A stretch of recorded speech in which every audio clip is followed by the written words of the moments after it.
भगवान राम का नाम लेने पर जो लोग गोली चलाते थे, आज वे कहते हैं कि आस्था के साथ खिलवाड़ हुआ। अरे आस्था, तुम बताओगे हमें आस्था? योगी बाबा ने दिखाया फायर अवतार, राम मंदिर मामले में बड़ा सबसे बड़ा एक्शन। एक एक कर खुलने लगी परतें, जांच ने पकड़ी रफ्तार, मच गया हाहाकार। एफआईआर से इस्तीफे तक मचा सियासी भूचाल, आखिर किसकी बड़ी धड़कन? कार्रवाई के बाद गरमाई सियासत, क्या अब और बड़े चेहरों की है बारी? राम मंदिर सिर्फ एक मंदिर नहीं बल्कि करोड़ों लोगों की आस्था का सबसे बड़ा केंद्र है। ऐसे में जब चढ़ावों को लेकर कथित अनियमितताओं की खबर सामने आई तो पूरे प्रदेश में हलचल मच गई। मुख्यमंत्री योगी आदित्यनाथ ने उसी समय साफ कर दिया था, जिसके पास भी कोई प्रमाण है वो जांच एजेंसी को सौंपे, सरकार किसी भी दोषी को नहीं बचाएगी। अब कुछ ही दिनों में घटनाक्रम इतनी तेजी से बदला कि पूरा मामला नई दिशा में पहुंच गया है।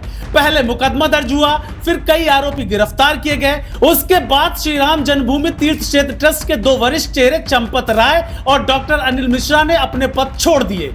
इन इस्तीफों को लेकर राजनीतिक गलियारों में अलग अलग चर्चाएं हैं, लेकिन आधिकारिक तौर पर इन्हें नैतिक आधार पर लिया गया फैसला बताया गया।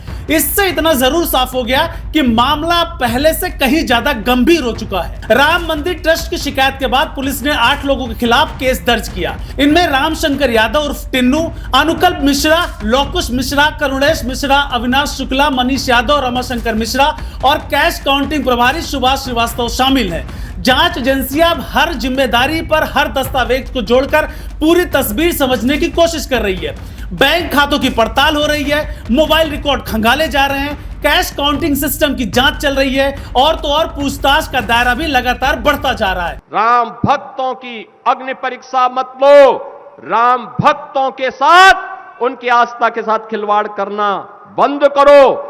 अगर तथ्य नहीं है, पुष्ट प्रमाण नहीं है तो आरोप प्रत्यारोप बंद करो, और प्रमाण है तो एसआईटी को सबूत सहित प्रमाण प्रस्तुत करो। एसआईटी की सिफारिश के अनुरूप सरकार कार्रवाई को आगे बढ़ा रही है, और जब वरिष्ठ अधिकारियों की टीम कार्य कर रही है तो उसमें फिर राजनीतिक बयानबाजी बंद करें। उद्देश्य यही है कि कथित गड़बड़ी की पूरी सच्चाई सामने लाई जा सके। राम मंदिर केस में अब तक बड़ी कार्रवाई क्या हुई है?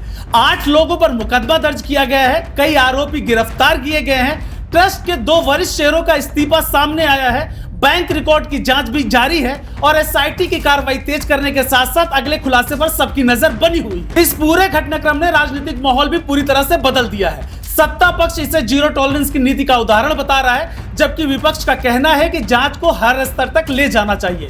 पूर्व सांसद ब्रजभूषण शरण सिंह भी सार्वजनिक तौर पर निष्पक्ष जांच की बात कह चुके हैं। दूसरी ओर सरकार का लगातार यही कहना है कि कार्रवाई केवल उपलब्ध साक्ष्यों और कानूनी प्रक्रिया के आधार पर होगी। अयोध्या पर आक्षेप मत करो। प्रभु श्री राम की मर्यादा का पालन करना सीखो। और अयोध्या के बारे में जो कतिपय समाचार मिल रहे थे, हमने कहा था एसआईटी गठित की गई है। एसआईटी की रिपोर्ट आने के साथ ही हमारी कार्रवाई भी प्रारंभ हो जाएगी। और आपने देखा होगा, एसआईटी की रिपोर्ट आई, तुरंत कार्रवाई प्रारंभ हो गई। और मैं आश्वस्त करता हूं, जो मैंने कहा था, दूध का दूध और पानी का पानी हम करके रहेंगे।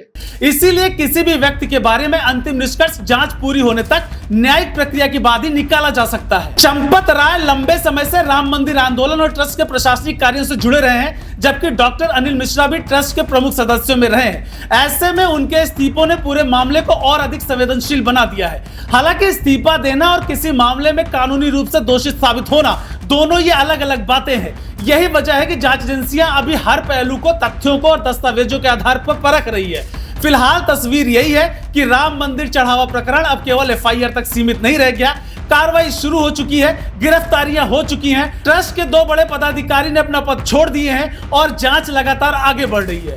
अब पूरे देश की नजर एसआईटी की अगली रिपोर्ट पर है। सबसे बड़ा सवाल यही है कि क्या जांच में और नए तथ्य सामने आएंगे और क्या कार्रवाई का दायरा और बढ़ेगा या फिर मौजूदा कार्रवाई ही अंतिम साबित होगी। इन सभी सवालों का जवाब आने वाले दिनों में जांच की अगली कड़ी के साथ ही सामने आएगा। देश दुनिया की हर बड़ी सटीक और भरोसेमंद खबर के लिए अभी विजिट करें हमारी वेबसाइट nowuttarpradesh.com और nownoida.com, क्योंकि यहां सिर्फ सुर्खियां नहीं बल्कि पूरी जानकारी मिलेगी।